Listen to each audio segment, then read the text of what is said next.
The Fort Wayne men's volleyball team traveled down to St. Louis, Missouri to take on McKendree University and won in a thrilling 5-set fashion. We would then travel down to Columbus, Ohio to take on the Buckeyes of Ohio State, unfortunately losing in 3 sets. We'll talk to sophomore middle blocker Richie Dietrich and head coach Ryan Perrott here, coming up soon on Volley Dons Weekly. Stay tuned.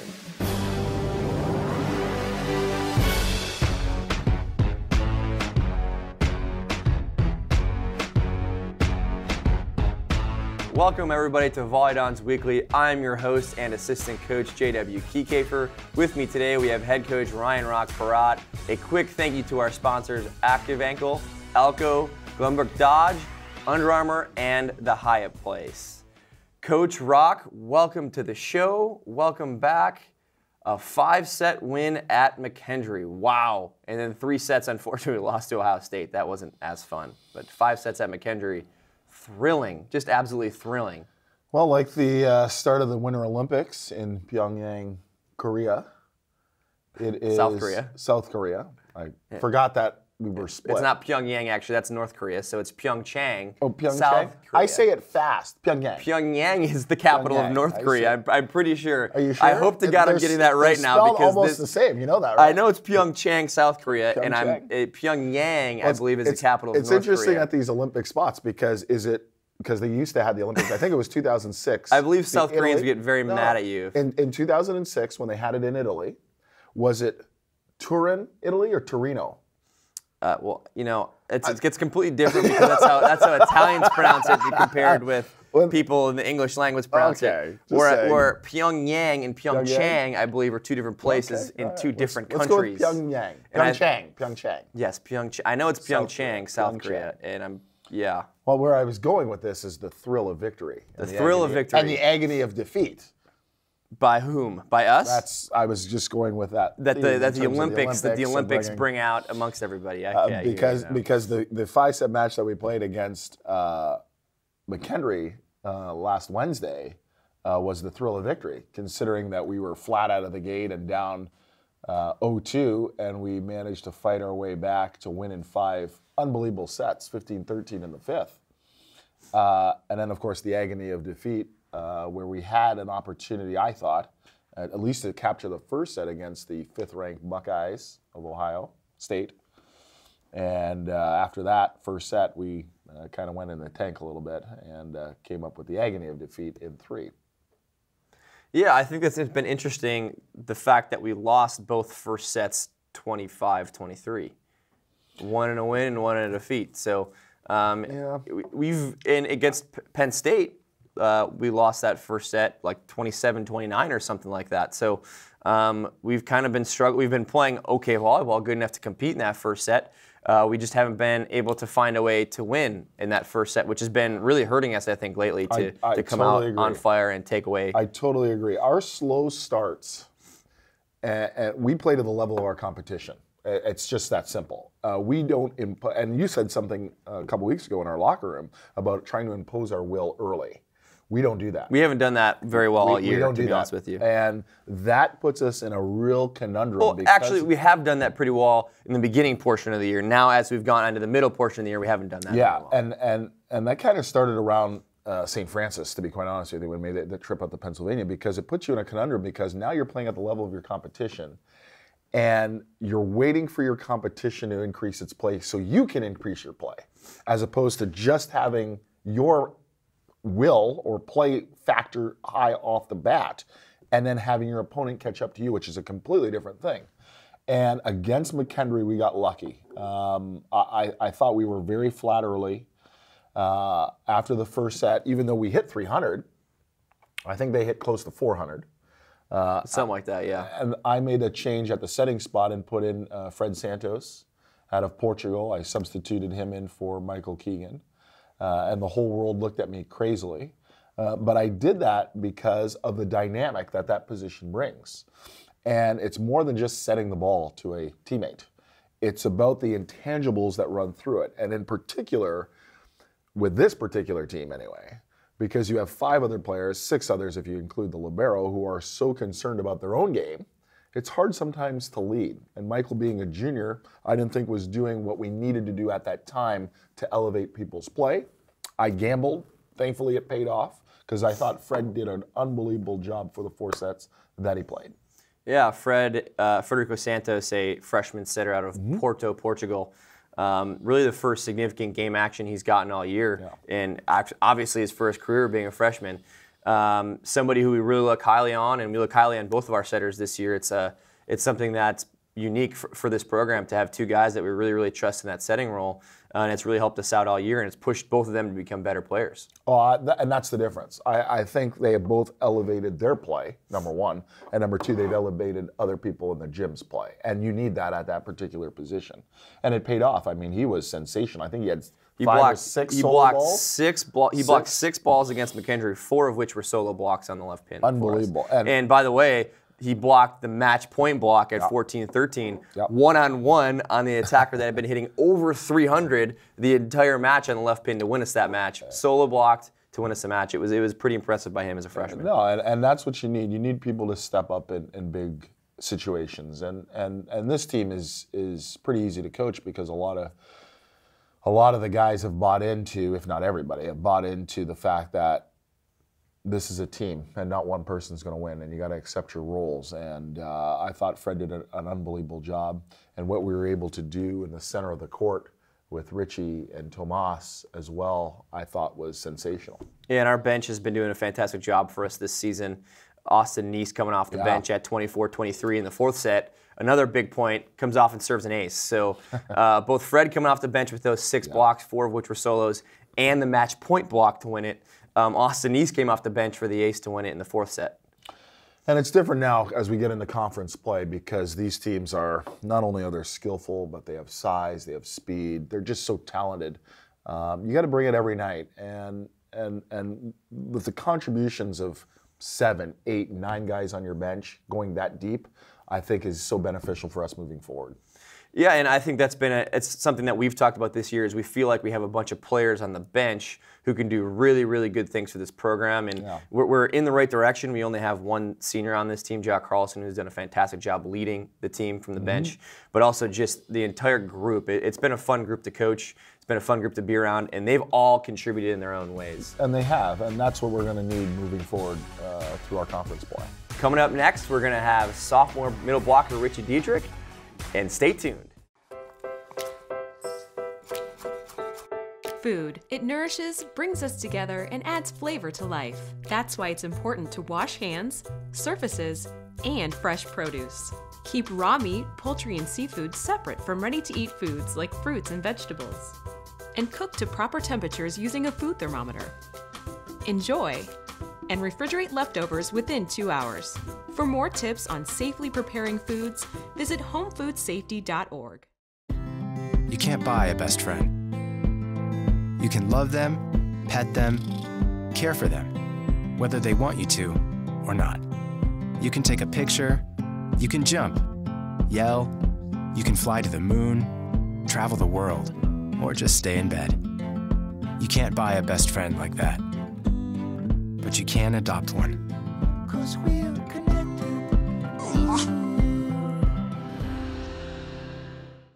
Welcome everybody to Volleydans Leaky. Welcome back, I should say. With me we have sophomore middle blocker Richie Diedrich from Orlando, Florida. And Richie has been a starter for us for 2 full years now. Kind of gotten thrown into the wolves a little bit his freshman year. Talk about that a little bit and kind of trying to figure out the whole Division I volleyball thing, having played only a little bit of volleyball in high school. Yeah, I was kind of talking, to Pele a few weeks ago, kind of looking back at, I think we're both realizing that sophomore year is not coming to an end, but we're definitely seeing junior year a little bit closer than before. And just looking at when we first came and started playing, and I think it was hopping into it was good for us, but it was, I think, difficult. I mean, as good as Pele played last season, it was different. I played 2 seasons of high school volleyball, and then I hopped into club, which was 2 seasons as well, and it was like night and day with college volleyball. The speed changed, the power changed. I mean, there was kids that were in club rolling and tipping balls, and I mean, we could pick those up 9 times out of 10, but when you've got, someone like TJ DeFalco or, I don't know, Nicholas Surgeon, I mean, they're just ripping balls at 80 miles per hour, and you're like, well, I don't think this is club volleyball anymore, So, Welcome to the big leagues. Yeah. And we were just kind of looking back at it a few weeks ago, kind of making a full circle here about how we feel like we've both grown as players and as deep as this sounds, like as humans, because just hopping into that position, playing Division I volleyball, has changed us like no tomorrow. It kind of humbles you a little bit, I think, from that standpoint as a freshman coming in. A lot of people are the best players on their high school team, best players in their club team, and then they show up to this level of volleyball, and all of a sudden, that's everybody's the best player on their club team. Everybody's the best player on their high school team. So it's kind of an adjustment period. But Richie, talk about how you and Pele kind of came in as freshmen together and kind of grew kind of in that regard, like just their friendship that you two have, and you're living together still in the house. So yeah. The first time I met Pele was at Nationals my senior year, and it kind of just grew from there. I mean, I don't know about him. I know we give each other a hard time, but I'd say he's almost like a brother to me. And we've been living together for the past 2 years, and I think that's helped us on the court big time. Yeah. I think our communication skills are great. I think the whole team's communication skills are great, but I think, especially with Pele and I, we had a play versus Ohio State. There was an overpass, and we both jumped up for it, and he called it, but I kept jumping for it. And the middle happened to jump with me, and he put the ball away. And everyone was kind of like, oh, good job, way to fake that one. I was like, at the same time, I felt like, no, like I think we both had, knew exactly what was going on. Yeah.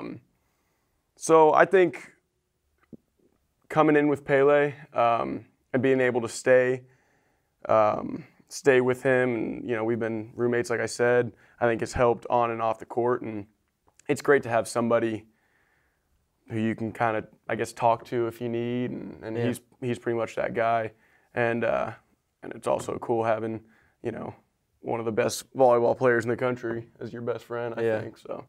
What's pretty unique, I think, about our program and kind of unfortunate in some ways for a lot of kids coming in is that we're kind of out from a lot of boys volleyball hotbeds, if you will. There's not a lot of boys volleyball in this region. Right. We have Tony and Max from Fort Wayne, but that's kind of an oddity to have as many people from Fort Wayne as we normally do. Yeah. So most of our kids come from outside of this Fort Wayne area, and especially like you and Pele from very far away. So I think that's something that kind of brings this program a lot of people closer together, is the fact that nobody's living in their backyard. I mean, Tony and Max included, a lot of our guys, we have then 12 guys who are living from at least 3 hours away from home. They can't go back to mom and dad every weekend. They have to, have that brotherhood with people here and trust people like family. Talk about how close this group is as a team. I think this year it shows just a little bit differently this year from last year, how close we are. I mean, I came in on my recruiting visit, and that was the number one thing that stood out to me, was how close this team was. And like you said, no one's from Fort Wayne except for 2. So no one's got their families here. Friends we've had to make, which is easy with this team. And I said that last year, it was the tightest team I had ever been with. Well, I never thought I'd say it, but this year's even tighter. And I think that showed on and off the court. Obviously, our record's a lot better so far into the season. But whether we're playing on the court together, whether we're hanging out at the volleyball house together, whether we're going out to eat, everything. I feel like, you ever watched the movie Fat Albert, where they all kind of walk in groups, they can't even walk through a door together? Sometimes I kind of compare us to that, just because if I'm at a restaurant, then the whole volleyball team is at the restaurant. I think that's huge.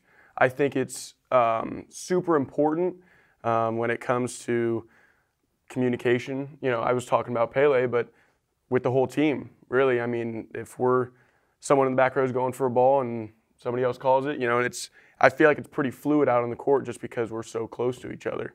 And then it makes it easy on us outside of volleyball with not having our families, around all the time. I know a lot of people have families coming to most most of the games. Yeah. But yeah, just having that family feel, and you were kind of talking about it, how we're just together all the time. Yeah. And I think that helps, like I said, on and off the court. A little more about you as a volleyball player here. Your growth from year 1 to year 2, I think you would say it for sure, and I think it's very easy to see, has been exponential here. Your ability to kind of see the game, understand the game, has really, really grown. And I think sometimes your freshman year, because you kind of got thrown to the wolves a little bit, maybe you weren't as comfortable with the whole defensive side of the game. Maybe you didn't see the game as well as maybe you would have liked. And I think this year you can really see that evolving and changing, and how confident now you are with the game, offensively and defensively. You've really turned the corner in that respect, and it's led to some great offensive numbers for you and defensive numbers for you all year. Yeah. My dad always told me, the first season I came in, and I was kind of, obviously you guys are still coaching us up and everything, but I was kind of felt like a robot and kind of went through the motions and tried to, stay in my own little zone and do what you guys needed me to do what the team needed me to do. And then I kind of sat back this year and was just like, basically I just had like a screw up mentality. If the ball's anywhere near me, I'm going for it. If Michael or Fred sets me, I'm going to put the ball away.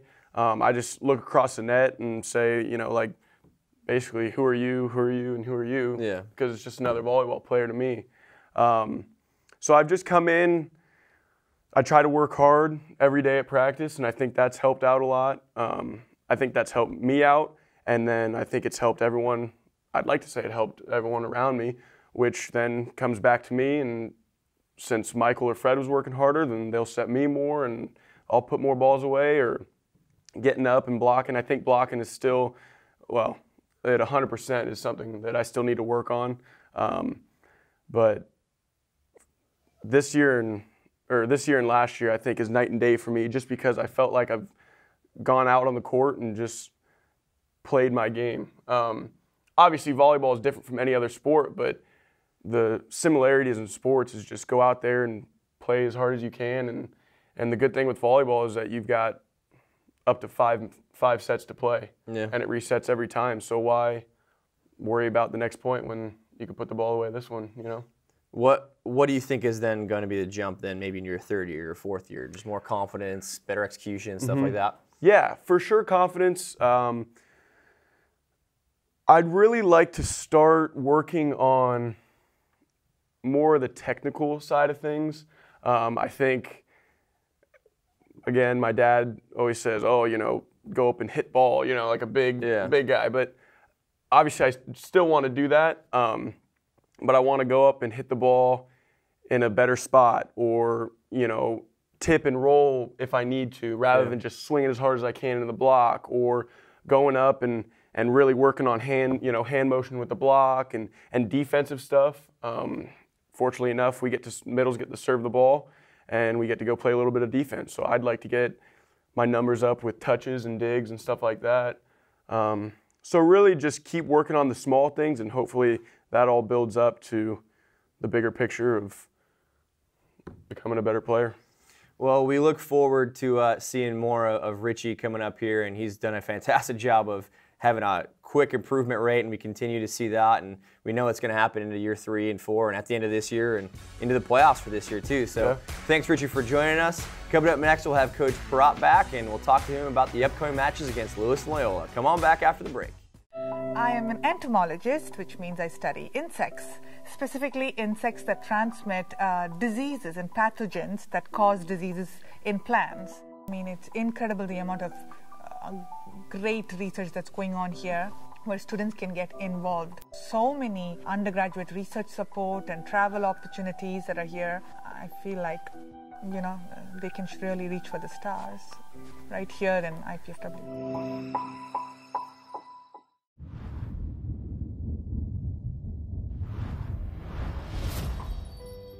You may not realize it, but these words, often used to describe someone with a mental health condition, can be very harmful. In a country where 1 in 5 people are affected by a mental health condition, it's time for all of us to step up and change the conversation. Just because someone's struggle isn't obvious on the outside doesn't mean they aren't hurting on the inside. We need to see the person, not the condition. Join with me, pledge to be stigma-free. Welcome back, everybody, to Volley Dons Weekly. I'm your host, JW Kiekefer. With me now, we have head coach Ryan Rock Porat. And a quick thank you to our last group of sponsors, IAB Bank, Molten, Parkview Sports Medicine, and Pizza Hut. Coach Rock, welcome back to the show. I know you're antsy to talk about somebody who's near and dear to your heart, middle blocker Richie Diedrich. Who? Richie's a great kid. I love Richie. He is first of all, he's a big hombre, number one. And number two is, and he talked about it, which is very interesting, his development. You know, he was a football star. And basketball, I feel like, but football for sure. But football's for sure in Florida. And he was a basketball athlete. In high school. And it's amazing because he's only been playing volleyball for a handful of years. And to see his progress over the last 2 years here has just been tremendous. Yeah, he's really somebody who works. I mean, this entire team works, but his work ethic in the gym, his dedication to get better has been really, really high the last couple of years, and it's allowed him to go from just somebody who is athletic to somebody who's a volleyball player and understands the game and is starting to really move laterally well like a middle blocker should, being up on time, using the angles like we need him to.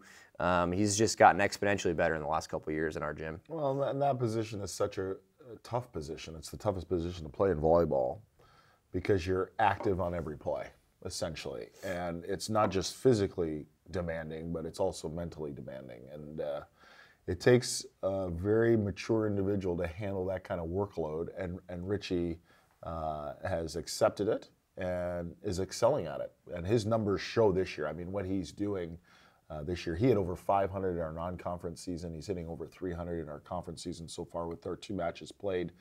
His block numbers are up from a year ago. His serving has improved. He's doing a really, really good job leading us in that position. Yeah, and that sophomore class now, just him and Pele, but 2 guys who contributed pretty much the entire season their freshman year.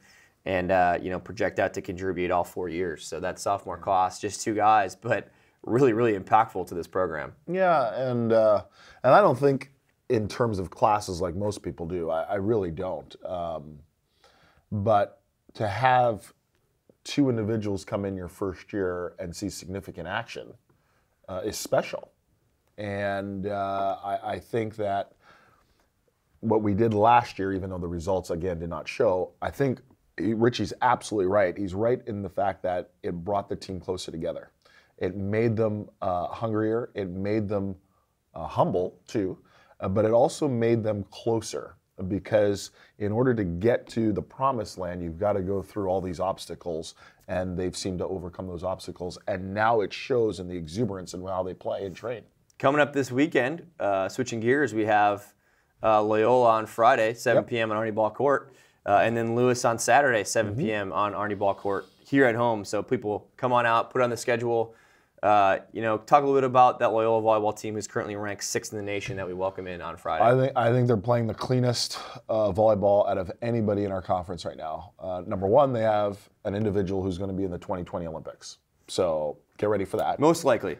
I'm telling you right now, most likely. I'm telling you, here's the guarantee. Jeff Jendrick, who's a middle blocker for Loyola, will be at the 2020 Olympic Games in Tokyo. Middle blocker. He's the best middle blocker in our conference. He's the best middle blocker in the country, as far as I'm concerned. He went and trained with the U.S. national team last summer and only got better. And did very, very well. Only got better. Played a lot. Which is amazing. But their team is good. The system that they run, because it feeds through him at 6'10", and this fast offense that they run, they love this big attack over the top of Jendrick a lot because he draws so much attention defensively. They're a good volleyball team. Here's a team that only 3-4 years ago were winning national titles. And we traditionally play very, very well against Loyola. We play inspired volleyball against this team. I think it's going to be a great match on Friday night. Yeah, and they have a 6'11" kid on the right, and Ricky Jebs too. So like 2 6'10" kids in the middle and a 6'11" kid on the right. Just a really, really big volleyball team. Huge. A little bit of a contrast in styles from our smaller, quicker team. They're kind of bigger and a little bit slower this year than they have in the past, but they're they're a very, very big volleyball team this year. Talk a little bit about then the Lewis Flyers, who we welcome on Saturday, the 8th ranked team in the nation. It only gets harder. We go 5, 6, 8. Lewis, I think, is the best blocking team in our conference. It's been that way for a while, I think, too. And they have a great coaching staff, and they are the best blocking team as far as I'm concerned. And this is probably the most emotional volleyball team in our conference as well. And they feed off that, and they thrive in that environment. The trash talk, when they make good plays, you know about it as an opponent. That is going to be a very, very tough battle for us because I think they serve and pass so efficiently. Their offense clicks almost impeccably. They're like a smooth machine running. We have got to do a really good job with our service game, number one, and number two is we've got to see if we can step up again at the net and really slow them down defensively at the net. And I talked about the big volleyball team from Loyola, and they're just as big. They bring two 6'10", 6'11" middles to the game as well, and then they have a 6'10" left side actually, not on the right side. He's on the left side, and he passes Ryan Coonan, so he's a special player too on the left. Freshman of the year. He was a freshman of the year last year. So two very, very good volleyball teams, two big volleyball teams, and I think talk a little bit about kind of our strategy here moving forward. But I think we're going to try to keep our tempo, and that's going to be a big deal for our volleyball team this weekend, on Friday and Saturday, is to keep the tempo, push the tempo to left pin, to try to negate some of that size that both sides have. Yeah, and you can only do that if you pass the ball, though. And we did not do that against Ohio State in the second and third sets, and that was our downfall. And so that's part of it, because I think that'll keep us from losing. But the other part is our service game and service pressure has got to get significantly better, one, and number two, then we've got to capitalize on our point-scoring opportunities. If we can do that, we should win. But if we don't do that, it makes for a long evening. What do players like Pellegrin and Tony and Colton on the pin have to do against those big middle blockers and then the big pin blockers that, when they put up those triple blocks of, 6'10", 6'10", 6'6", what is the important thing they have to do this weekend? If you pass the ball, then it doesn't become an issue that you got all these hands and size in front of you. So that's why passing is so premium, because of the fact that if you can pass the ball, now you're getting one-on-one looks, which is good. But if you don't, you've got to become a shot maker. You've got to use your volleyball IQ and your mental intelligence in order to score points and not be a blaster all the time. We're going to spend a lot of time on that this week in terms of our practices because we need to get better on the pins. But it all starts with our first contact, and then if our first contact is good, our setters are good. So it's a combination of things, and most people in most sports, offense is what gets you going. And we need to have a good performance by all three of our pin players in order to win this weekend. And it starts with the serve, and it always has started with the serve for this volleyball team. And our offense has been so good this year. It's about our serving that has really kind of turned us the corner this year. Winning keeps you from, your offense keeps you from losing, your defense wins you matches. Well, thanks everybody for tuning in to this edition of Volley Dons Weekly. Thanks to Richie Diedrich for being here, and thanks to Coach Parat for enlightening us as to this volleyball team and hopefully this weekend. Remember, 7 p.m. Friday and Saturday this weekend on Arnie Ball Court. Come on out and support your Mastodons. Thank you everybody for tuning in, and we'll see you next time. Have a good night.